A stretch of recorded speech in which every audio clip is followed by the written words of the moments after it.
As consequências das chamadas fake news podem ultrapassar os limites de um mero boato. É notável sua capacidade de mitigar direitos fundamentais, como a liberdade de expressão e a integridade dos pleitos eleitorais. A eleição de Donald Trump e o referendo sobre o Brexit em 2016 são exemplos significativos dos efeitos de uma disputa eleitoral influenciada pela utilização dos mecanismos tecnológicos do Big Data na propagação e alcance das fake news em massa. Em um ambiente de embate ideológico polarizado e de disputas eleitorais acirradas, a utilização destes instrumentos definirá a posição do eleitorado e o resultado dos pleitos, motivo que eleva a importância de uma regulamentação apurada e fiscalização permanente sobre os limites desta estratégia. O desafio imposto à Justiça Eleitoral quanto a esse tema é o que fomentará a próxima conferência.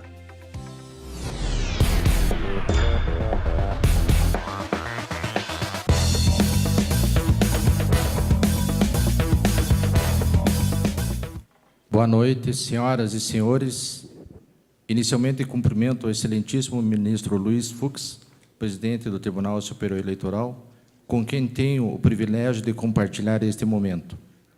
Cumprimento as autoridades presentes, na pessoa do eminente doutor Geraldo Dutra de Andrade Neto, presidente da Associação dos Magistrados do Paraná. Cumprimento os advogados, na pessoa do presidente da Seccional da Ordem dos Advogados do Brasil no Paraná, doutor José Augusto Araújo de Noronha, e os servidores demais presentes, na pessoa do diretor-geral em exercício, Sérgio Luiz Maranhão Hitzmann, no lugar da doutora Daniela Borges de Carvalho. Também, como na Justiça Eleitoral, no processo eleitoral, deve haver a representatividade do gênero feminino, saúdo todas as mulheres, na pessoa da doutora Vânia Aieta, que ela, do Rio de Janeiro, durante quase 30 anos, foi a única mulher eleitoralista. Então, gostaria de dar uma salva de palmas para todas as mulheres.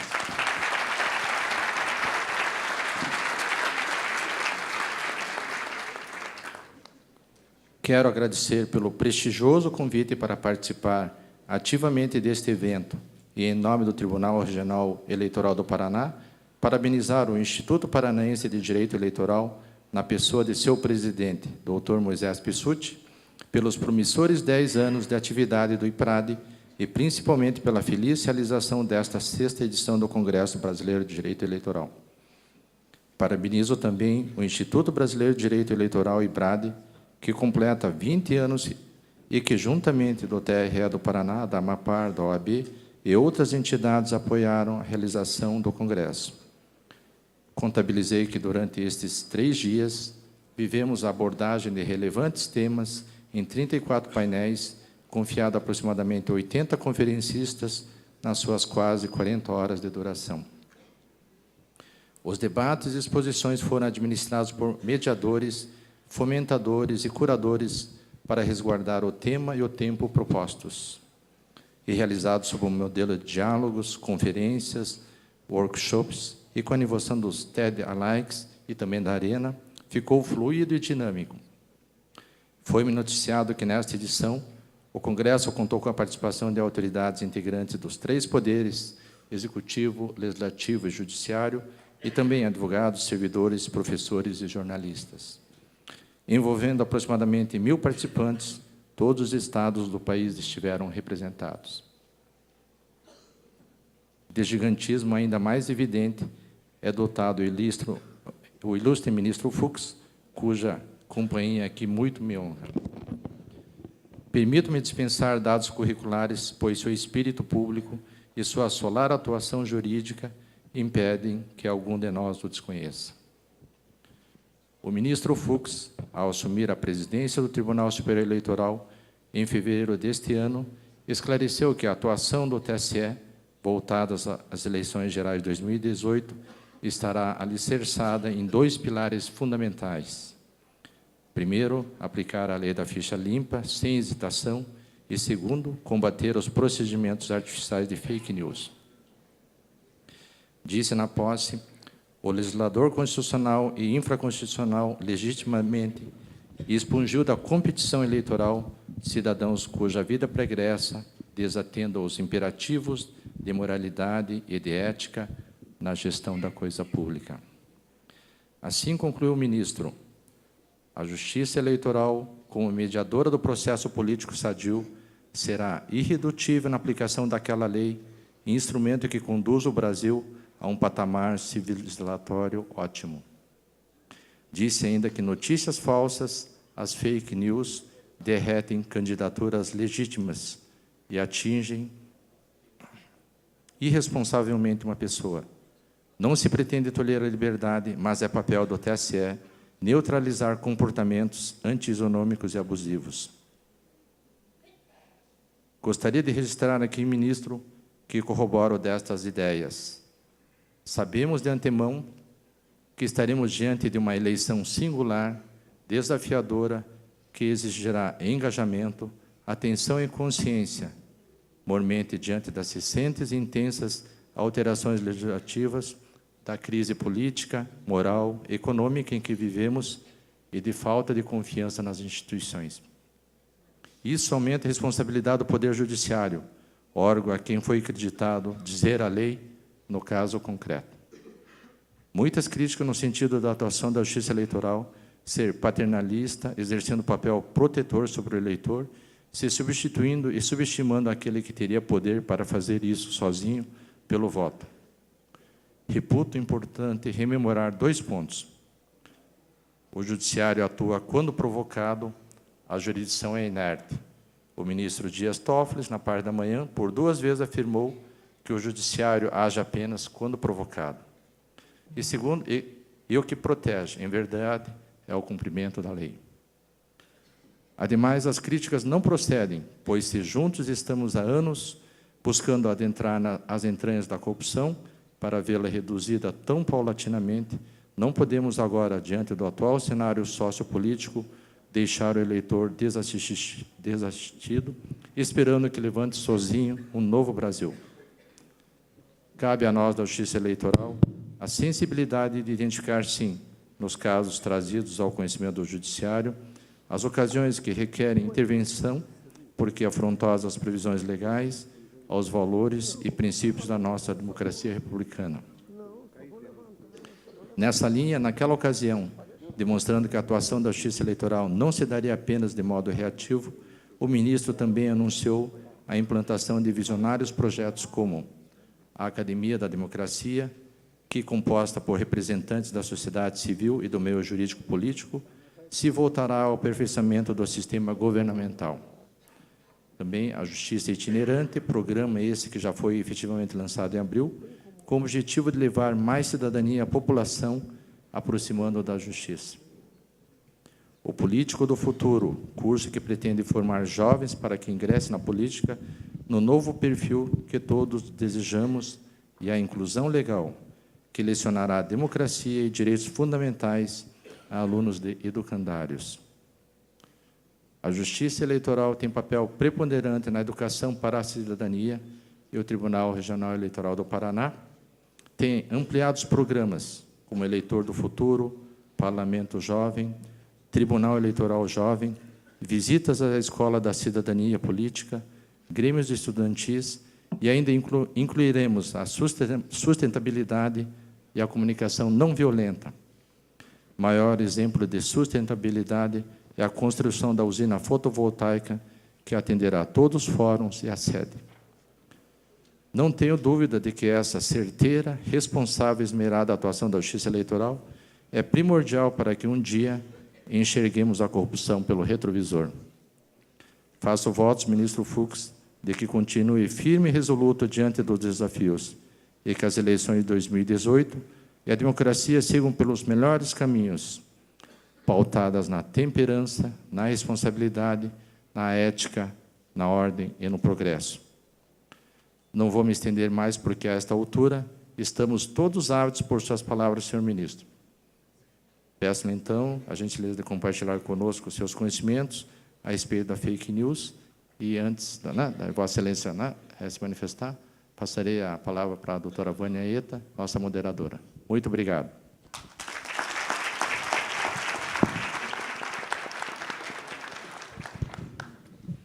Boa noite a todos. Eu queria agradecer imensamente aos meus colegas do IPRAD pela grata e feliz oportunidade que hoje tenho de estar aqui nesse painel com o ministro Luiz Fux, que foi meu professor na Faculdade de Processo Civil, um queridíssimo professor, que ainda hoje, mesmo presidente do TSE e ministro, assim como o professor Barroso também, continua lecionando na nossa UERJ, né, para nossa imensa alegria.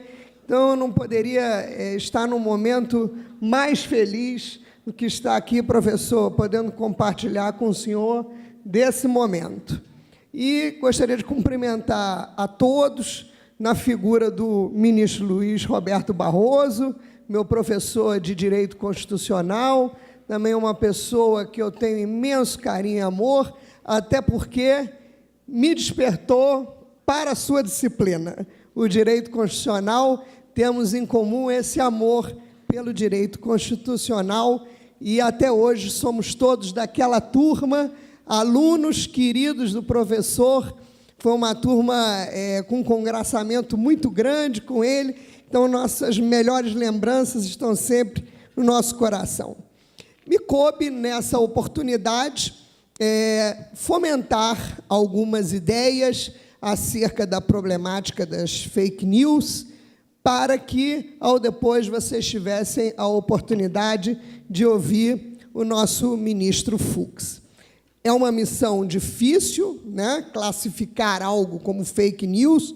Hoje em dia, né, acho que é a grande dificuldade da sociedade, né, compreender e delimitar o que é isso.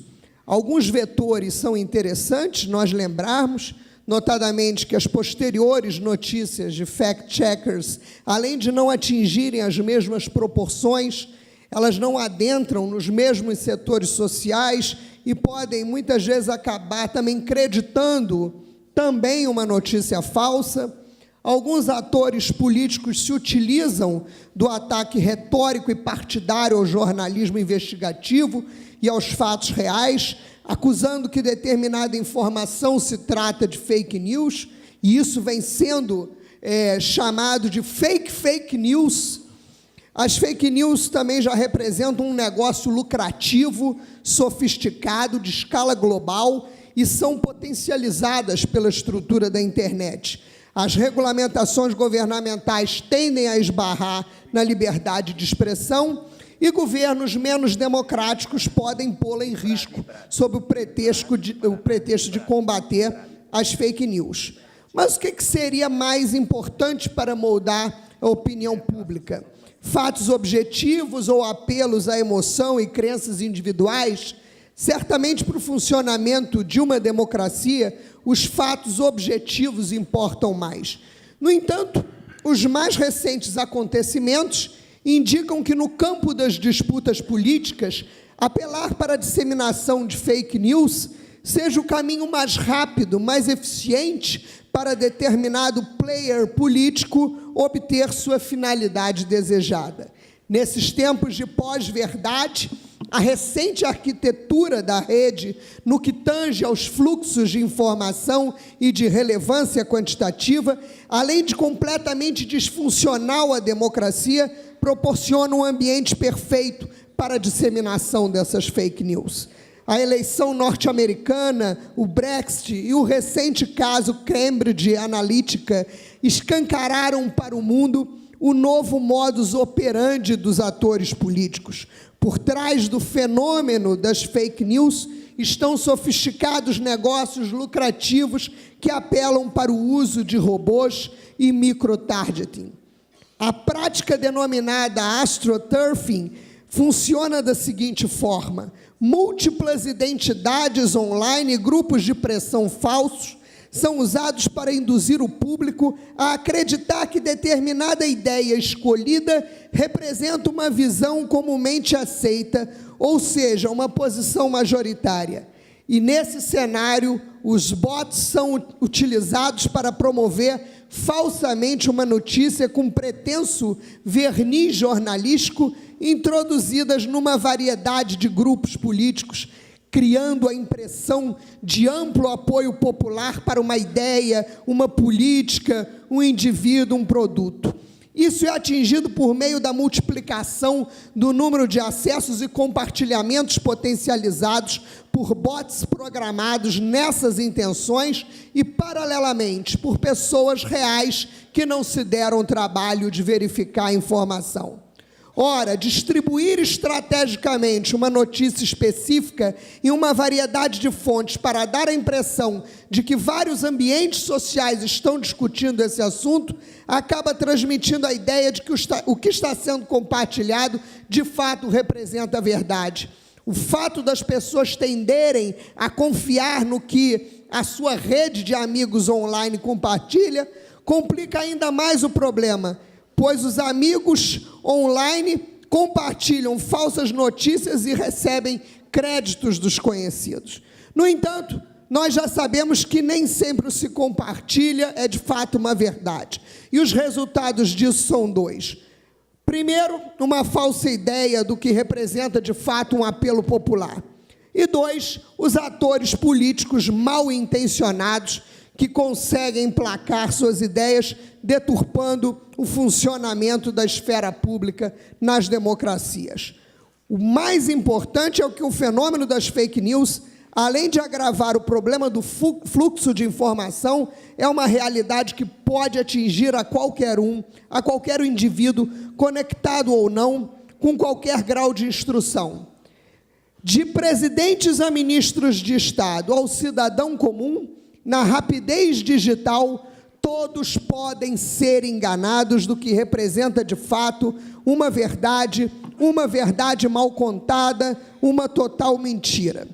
O problema ainda vai se acentuando, porque, apesar de posterior fact-checking, as notícias falsas persistem. Não só as notícias verificadoras não chegam, as mesmas pessoas que visualizam as fake news, uma vez que cada uma delas se encontra em sua bolha de filtragem algorítmica.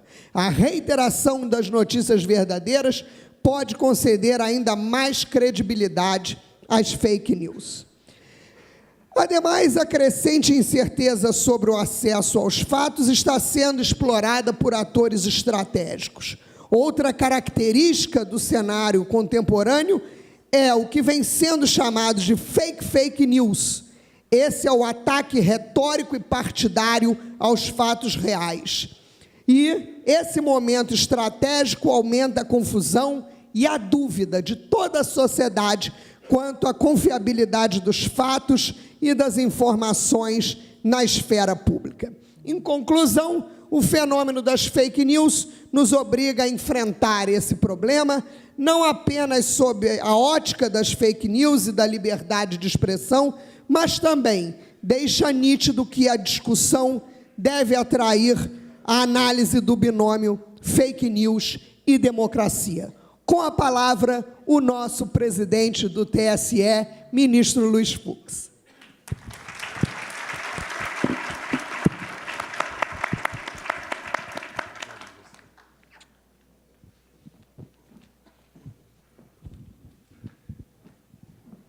Boa noite a todos. Eu queria saudar Sua Excelência, senhor presidente do Tribunal Regional Eleitoral do Paraná, desembargador Luiz Oyama, minha querida amiga professora, doutora Vânia Aieta, professora da nossa querida UERJ, presidente do Instituto de Direito Eleitoral e ex-ministro do TSE, meu querido amigo Henrique Neves, do IBRAD, senhor presidente do Instituto Paranaense de Direito Eleitoral, doutor Moisés Pessutti, minhas senhoras e meus senhores, queria também saudar todas as autoridades aqui presentes, a pessoa desse dileto amigo, Luiz Roberto Barroso, fomos companheiros de juventude, fomos companheiros de perseguição política, numa época que o professor Leandro Fragoso ingressava na sala de aula e dizia: boa noite, pessoal do DOPS, boa noite, pessoal do ACNI.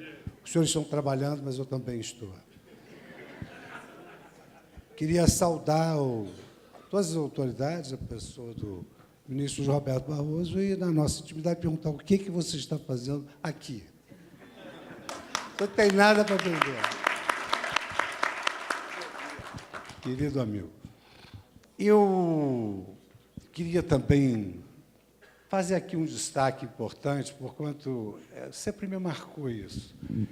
Os professores italianos sempre tiveram um perfil assim, muito rude, um perfil agressivo. E me recordo, numa passagem, que o professor Calamandrei fora convidado, no segundo quartel do século passado, para uma palestra na Universidade do México, a convite do professor Niceta Alcalá Zamora Castilho. E ali chegando, ele foi recebido com uma faixa com os seguintes dizeres: esta é sua casa. Então, eu queria dizer que, apesar de não haver faixa nenhuma, eu estou me sentindo literalmente em casa. Eu estou aqui com meus colegas do Tribunal Eleitoral, que exercem esse sacerdócio, essa missão pela qual me apaixonei tarde demais. Mas, para viver um grande amor, nunca é tarde.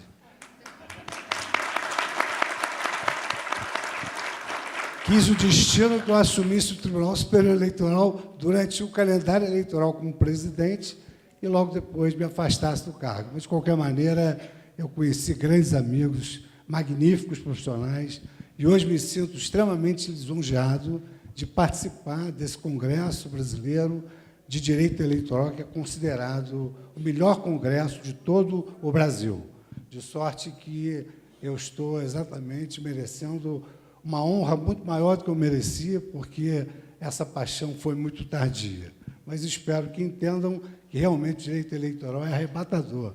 Então, muito embora dele não fosse muito afeito, na verdade, eu estou mais ou menos com aquele personagem. Eu nunca te vi, mas sempre te amei. Então, me perdoe. Bom, participei recentemente de um evento na revista Veja, Páginas Amarelas ao vivo, estava lá. Pois bem, nesse evento foi passado um vídeo do presidente Barack Obama. E, nesse vídeo, eles conseguiram capturar cada palavra que Barack Obama proferira num outro discurso, juntaram essas palavras e fizeram um discurso do ódio na boca do Barack Obama. E passaram o discurso da tela, incrível. Montagem absolutamente conducente à verossimilhança. E aí, depois, o apresentador disse: olha, isso aqui era realmente uma fake news. Nós somos do Rio de Janeiro, eu e o ministro Luiz Roberto Barroso, na nossa intimidade, o Beto, e nós sempre conhecemos o Estácio como um bairro boêmio, de alegria, mas foi no Estácio que mataram aquela vereadora que, no universo feminino, estava se destacando. Pois bem, ainda no período de luto, saiu publicada uma fake news no sentido que ela fora casada com Marcinho VP, um traficante perigosíssimo do Rio de Janeiro, e, posteriormente, surgiu, então, a revelação de que se tratava de uma fake news degradando a imagem daquela mulher. Algumas notícias falsas não têm a menor influência no âmbito eleitoral. Por exemplo, inclusive nos Estados Unidos. O Donald Trump, claro, que é uma fake news, mas o Donald Trump anunciou que o Papa Francisco apoiava a candidatura dele.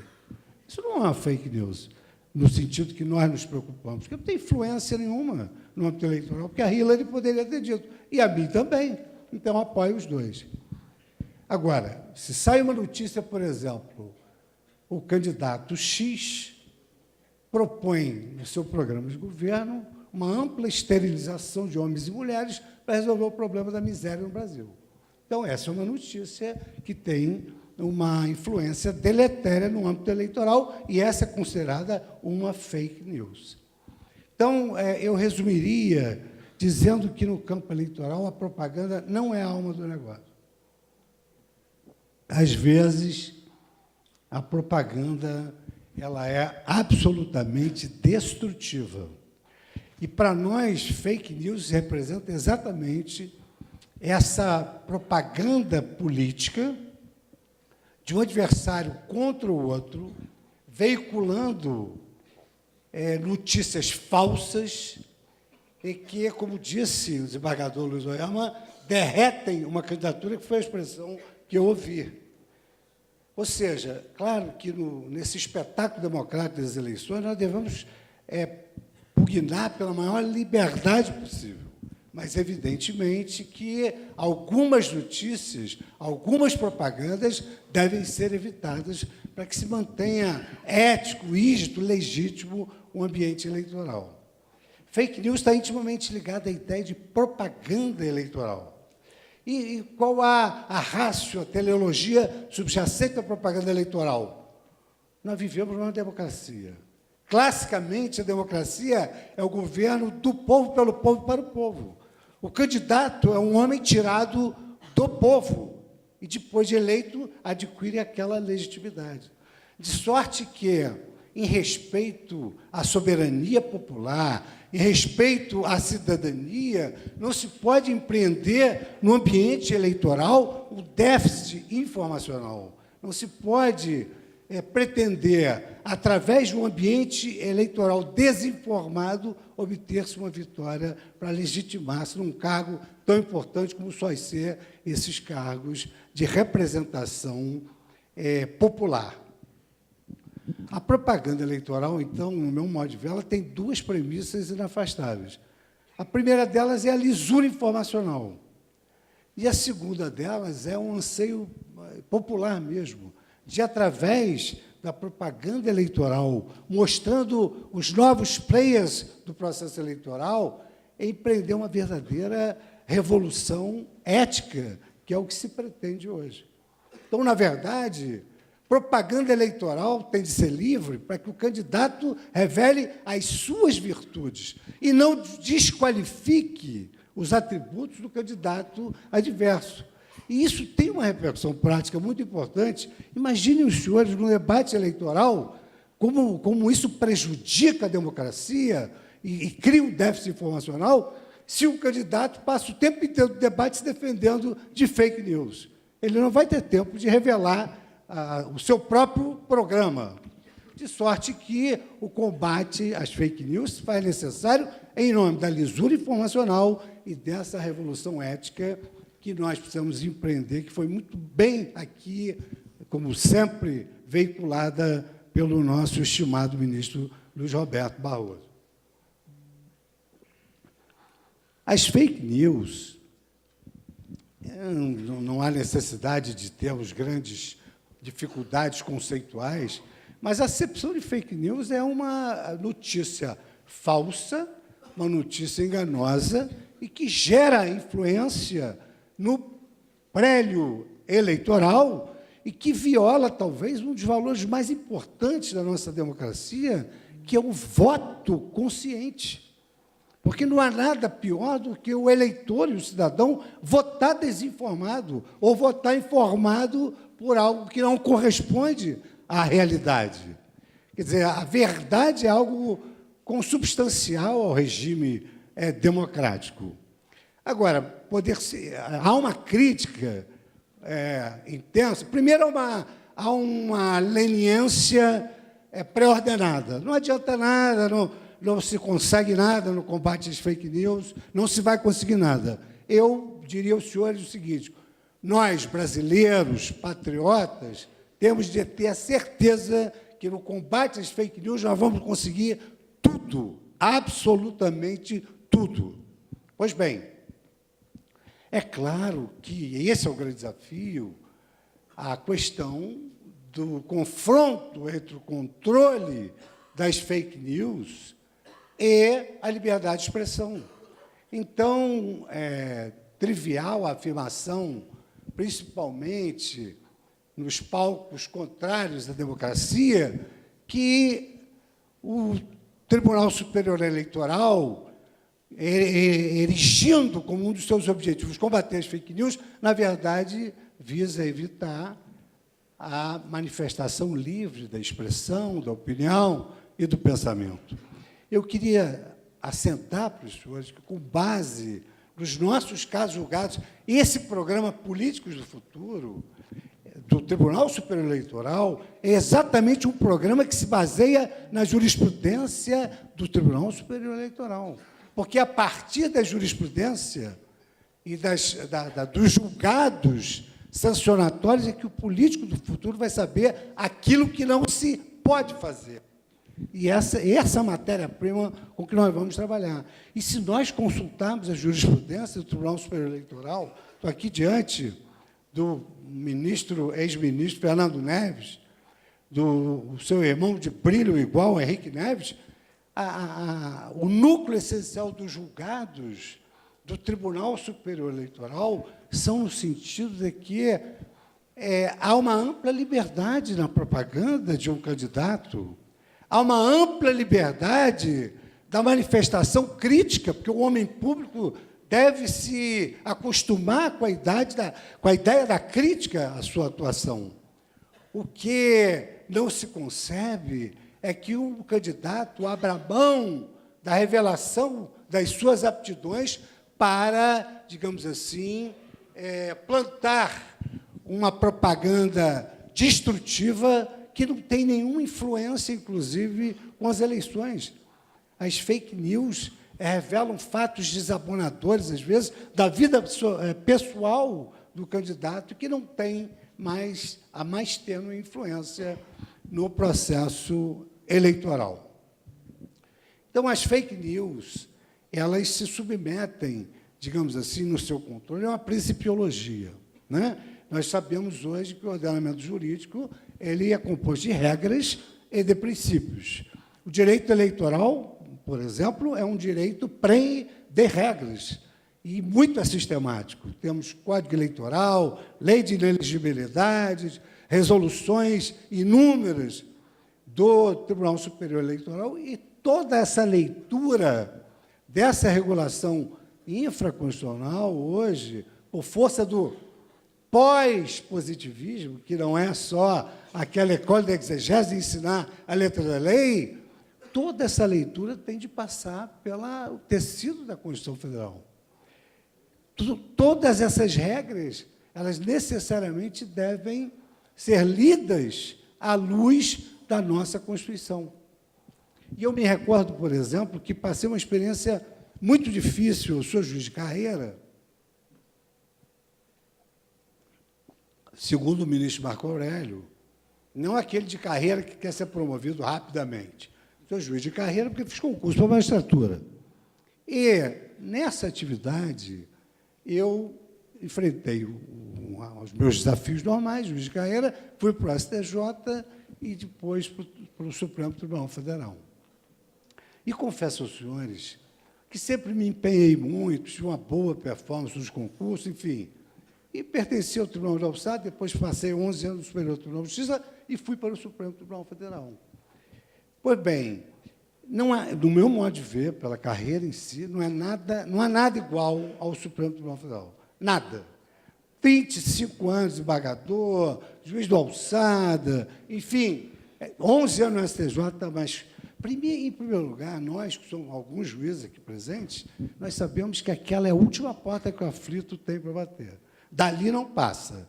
Por isso é que o Supremo, em prol do cidadão, deve poder muito, assim, no sentido de dar a última interpretação, aquela última interpretação que seja a melhor para o país, para a cidadania e para os homens em geral. E quando eu cheguei no Supremo Tribunal Federal, o primeiro processo que bateu na minha mesa foi a Ficha Limpa 1. Ficha Limpa 1, que fora uma lei de iniciativa popular votada em junho para se aplicar na eleição de outubro. Então, eu ingressara num tribunal cuja competência era a tutela da Constituição Federal. E aí, então, 15 dias, 2 semanas de Supremo Tribunal Federal, me reuni com os meus assessores naquela mesa oval, rapazes de alto brilho, dentre tantos se destaca o Eduardo Frazão, que está aqui junto comigo no Tribunal Eleitoral, mas também foi do Supremo Tribunal Federal comigo. E aí, então, sentados naquela mesa, eu disse, Quem conseguir me convencer que algo supera o artigo 16 da Constituição Federal, eu vou pensar. Só que, naquela oportunidade, Barroso, os processos eram postos na véspera. Então, essa reunião foi às 23h, a gente ainda duvidando quem ia vencer a opinião de superar o artigo 16. Pois bem, eu que me acostumara com um ambiente saudável, com manifestações positivas sobre a minha atuação, recebi assessoria de imprensa do Supremo Tribunal Federal, que me disse o seguinte: ministro, nós vamos dar 2 orientações ao senhor. Se o senhor votar contra a ficha limpa, haverá, assim, uma manada de gente ali embaixo querendo acabar com a sua raça. Se o senhor votar a favor, o senhor tem que ter cuidado para não cair vulgarmente nos braços do povo. Eu nunca tinha passado aquilo. Mas me bateu a responsabilidade como juiz de carreira de decidir como guardião da Constituição Federal. E o artigo 16 era claro, mas ainda assim fui pesquisar na doutrina, Freedom's Law, do Dworkin, Alex, Teoria dos Direitos Fundamentais, dizia, não, entre uma regra constitucional e um princípio constitucional, prevalece a regra constitucional, evidentemente. Agora, é claro que a legislação infraconstitucional ela é lida à luz da Constituição Federal. Pois bem, a Constituição Federal estabelece o princípio da moralidade eleitoral. Então, havia um grupo que pretendia resolver a questão da ficha limpa 1 com base no princípio da moralidade, e havia outro grupo que dizia, não, há uma regra expressa do artigo 16. Eu confesso aos senhores que, desde criança, morro de medo de cachorro, mas eu me joguei para a cachorrada. E eu resolvi, realmente, adotar uma posição no sentido de que a anualidade não permitia que se aplicasse, naquele ano, a lei da ficha limpa, que era a posição mais escorreita diante da Constituição Federal. Bom, isso se deu numa quinta-feira, e eu fiquei recluso na minha casa até pegar o avião. Os telefonemas vieram de toda a parte da família. O que houve com você? Você sempre foi uma pessoa que atuou com tanta dignidade, tirou em primeiro lugar no concurso. Como é que você faz uma coisa dessa? Minha mãe me ligou, que eu adoro aquela mulher. Eu adoro ela. Meu filho, mãe, não, aí, não. Enfim, acabei, evidentemente, na cadeira de um terapeuta. Aí o terapeuta chegou para mim e falou assim, presta atenção numa coisa. Tudo quanto dependeu de você até hoje, você fez. Só que agora você está numa posição que você é vidraça. Então, o meu nome é... As pessoas me chamam Fux, eu sou Luiz Fux. Como o Oyama, Luiz com Z. O Luiz Roberta com S. Pois bem, e aí, então, o terapeuta me deu um conselho sábio. E virou para mim e disse assim, você está num conflito existencial, muitas cartas aos leitores contra, muita manchete de jornal. Isso é assim mesmo. Mas é assim mesmo? Então, isso é... Eu tenho 15 anos de Supremo. Eu vou passar 15 anos assim? Eu falei, não, você tem que fazer o seguinte. Você já foi o Luizinho. Agora, você é ministro do Supremo Tribunal Federal que decide questões onde há desacordos morais, onde a sociedade participa intensamente. Então, quando isso acontecer, você tiver conflito, você chama o Luizinho para conversar e fala com ele. Luizinho, agora não dá mais. Agora você tem que enfrentar e, eventualmente, não pode cair nos braços do povo.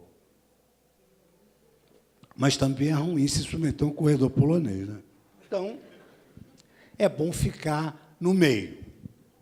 Então, essa principiologia nos auxilia muitíssimo na solução dessas questões da propaganda. A propaganda negativa que o TSE reprime não são fake news.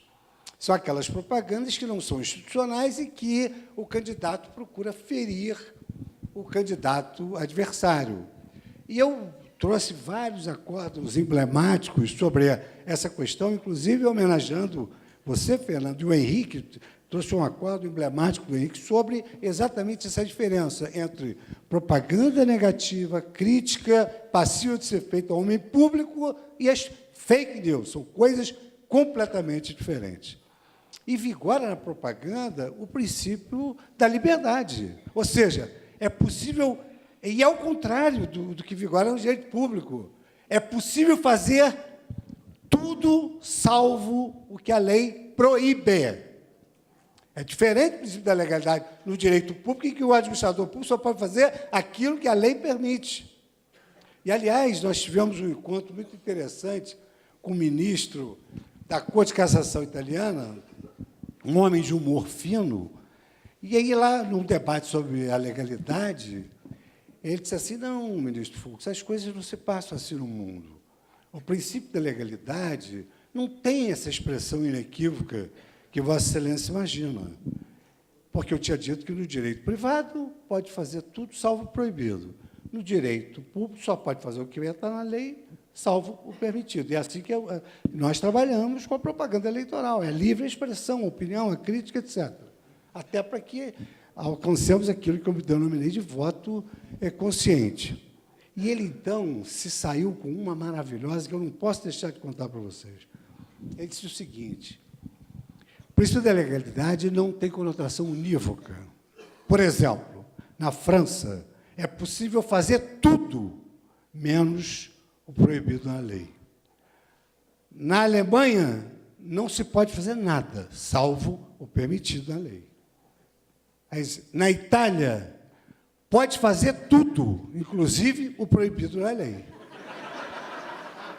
E na Rússia não se pode fazer nada, mesmo o permitido pela lei. Então, o Brasil está com uma temperatura média ótima, porque, ainda no direito público, no direito eleitoral, para fazer tudo na propaganda, salvo aquilo que está vedado pela lei, que não é muita coisa. Então, dentro dessa principiologia, nós temos o princípio democrático. O princípio democrático, por exemplo, é o que estabelece que os candidatos têm que ter igualdade de chances numa democracia. Todos são iguais, a igualdade de chances. O princípio republicano, a divisão entre o que é público e o que é privado, daí a prestação de contas, a demonstração dos gastos, agora, inclusive, com o crowdfunding, mais ainda exacerbada a fiscalização. O princípio da soberania popular, e agora sim, um dos pilares da minha campanha, que é uma exegese rigorosa sobre a lei da ficha limpa, porque isso é uma lei de iniciativa popular. Então, a independência do juiz ela é sempre pró populo. As nossas interpretações serão no sentido que a população entendeu, digamos assim, que transforma o ambiente eleitoral num ambiente legítimo, num ambiente ético. Então, e é muito importante isso. Nós, juízes, não fazemos pesquisa de opinião pública para decidir. Mas, quando se trata de valores objetivos, evidentemente que a força normativa da Constituição ela adquire maior eficácia quando ela está, digamos assim, consoante o sentimento constitucional do povo. Então, há casos objetivos, onde há razões públicas, razões morais. A sociedade, por exemplo, entende, num sentido lato, que, como os tribunais superiores não analisam fatos e provas, não se discute mais autoria e materialidade, é uma opção correta a execução da decisão de segunda instância, porque os recursos não têm efeito suspensivo. Esse é o sentimento constitucional do povo. Sofreu um overruling, essa presunção de inocência. Ninguém mais consegue acreditar que o sujeito é denunciado, ele é condenado, ele perde a apelação e entra no Supremo Tribunal Federal presumidamente inocente. Quem somos nós do Supremo para dizer isso? Se nós não podemos analisar nem fatos, provas, autoria, materialidade, enfim. Então, no campo específico do direito eleitoral, eu entendo que o primeiro princípio é o princípio da lisura informacional. É preciso que haja uma lisura na informação. E, é claro, isso é uma utopia, não é verdade, não acontece na prática. Mas nós vamos procurar perquirir esse grande objetivo.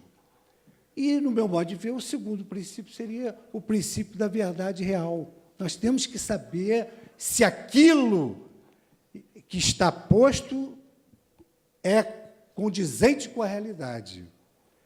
E, para isso, a sociedade tem um papel importante. Como disse a professora Vânia, na checagem da notícia antes de compartilhá-la. É muito importante o papel da sociedade, e nós vamos iniciar uma campanha publicitária no TSE, que será repassada aos TREs, sobre como fazer essa campanha de conscientização do povo, que é o destinatário dessas fake news.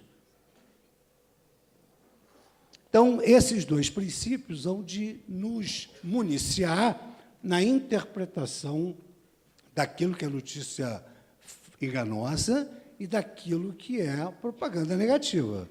Lisura informacional e verdade real. Vamos trabalhar com este binômio. Por outro lado, eu frequento alguns fóruns de debate e eu ouço, não vai adiantar, não há lei que defenda. Mas como não há lei que defenda? A propaganda enganosa, as fake news, elas esbarram numa tutela legal de 3 categorias.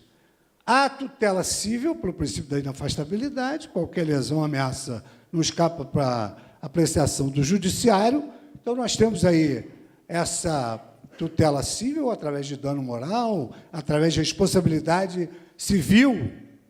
Evidentemente que o juiz vai se valer dos elementos que foram colhidos no pleito eleitoral. Há uma tutela legal muito expressiva. Muito expressiva. O artigo 323, ele pune a propaganda sabidamente verídica. E aqui uma novidade. Com base nesse dispositivo, o TSE não vai agir só no plano judicial. Nós vamos exercer o poder de polícia nos casos de notícias sabidamente inverídicas que causam dano irreparável a uma candidatura. Agora, sem prejuízo desse tipo genérico, nós temos aqueles tipos, Fernando, que são os crimes contra a honra eleitoral. Então, calúnia, injúria, difamação. E o artigo 222, que eu ia trazer aqui, mas o auxiliar entendeu que eu tinha tudo na cabeça, não me trouxe. Mas o artigo 222 é claro. Se houver uma massificação desta propaganda enganosa e ela resultar numa eleição, o artigo 222 é claro em impingir a anulação daquela candidatura que foi obtida de forma massiva pelas fake news. O direito não serve para proteger iniquidades, é mais do que razoável isso. Se ele conseguiu se candidatar com base em propaganda enganosa, evidentemente que isso não é o anseio da sociedade. E, evidentemente, que o Tribunal Superior Eleitoral deve agir. E ainda a tutela eleitoral. Maria Cláudia sabe ali aquelas, como toda semana a gente aplica, multa, oferece direito de resposta e outras sanções, mais até a cassação de mandato. Eventualmente pode haver abuso do poder econômico, do poder político, enfim, nós punimos. Então, as fake news não vão navegar na internet como antigamente se navegava pelos mares. Evidentemente que isso não vai acontecer. O Tribunal Superior Eleitoral está muito empenhado nessa questão para que nós possamos levar a efeito essa revolução ética que nós queremos. Inclusive, eu sou testemunho, os advogados eleitoralistas que pertencem a um grupo extremamente expressivo em intelectualidade do Brasil, tal como os tributaristas, também pretendem esse ambiente sadio e saudável. Eles lutam pela causa dos seus clientes, porque entendem que seus clientes não infringiram aquela regra de proibição. Mas todos nós aqui, o Brasil, clama exatamente por isso. E o TSE tem, os TREs, a obrigação de coibir essa prática deletéria. A minha fala foi denominada de palestra de encerramento. Isso significa dizer que ninguém aguenta mais nada. E eu tive a honra de presidir a comissão do Código. E ali era o núcleo duro do Código e a duração razoável dos processos, que eu resolvi passar também para a área acadêmica e falar sobre a duração razoável das palestras.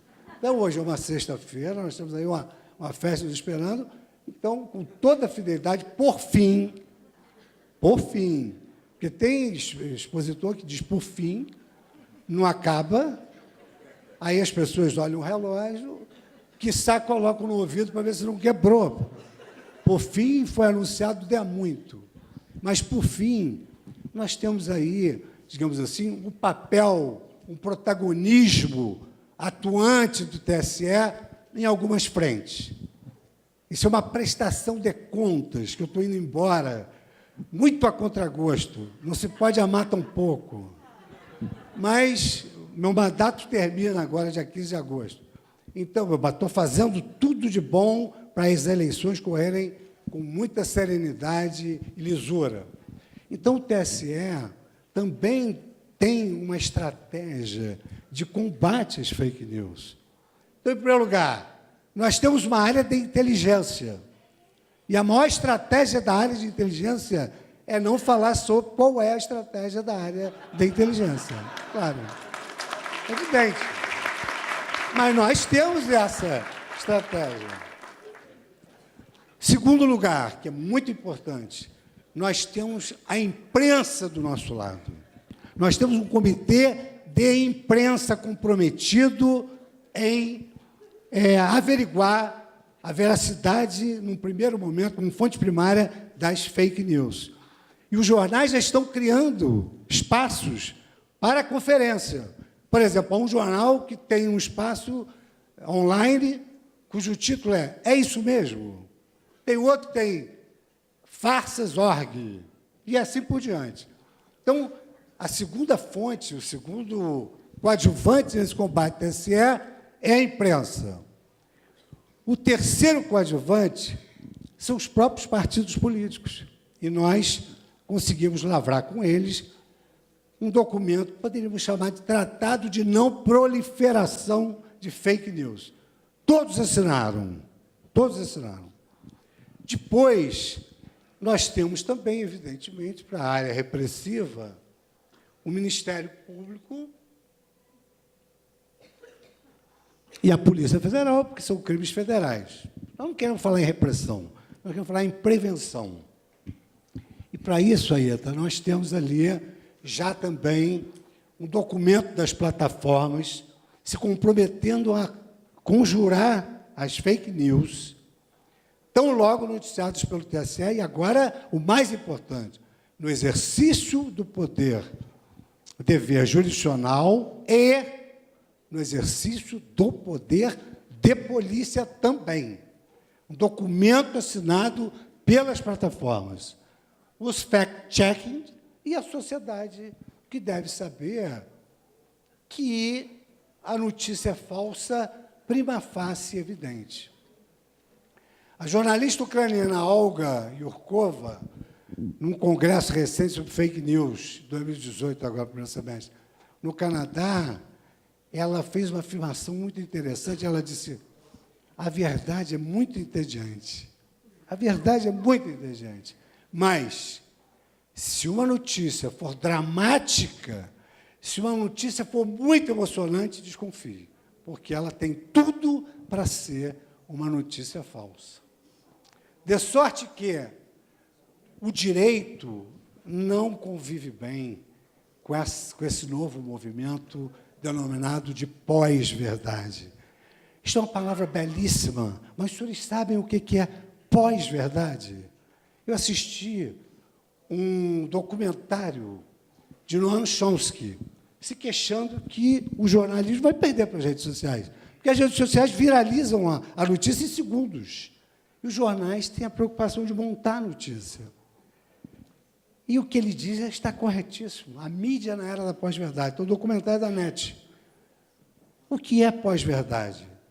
Pós-verdade, o que vem depois da verdade? A mentira. Pós-verdade é mentira, isso é um nome bonito. O mundo na era da pós-verdade, então vamos mentir todos. Então, na verdade, o próprio direito, que não é um instrumento de proteção das iniquidades, ele não convive bem com a mentira.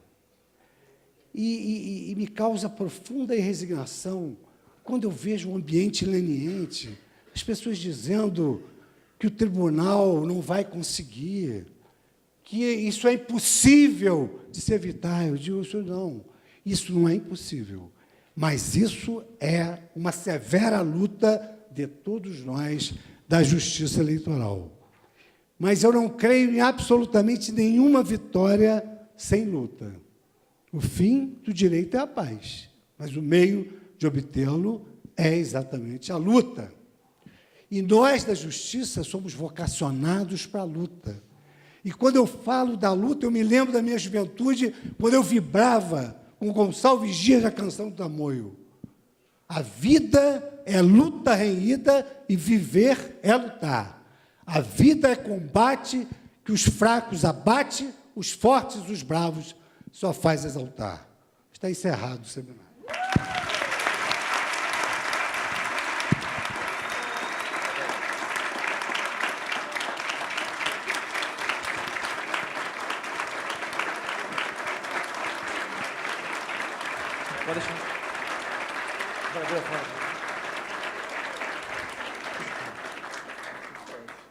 Antes de finalizar esse belíssimo seminário, gostaria de convidar o doutor Moisés Pissuti, doutor Pereira também, que...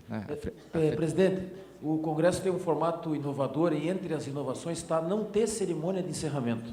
Nós estamos encerrando neste minuto, agradecendo muito o ministro Fux pela palestra, o desembargador e a Vânia, e vocês vão ver um videozinho de 3 minutos que conta a história do Congresso que aconteceu aí, que tem esse formato novo, inclusive, para não ter cerimônia de encerramento.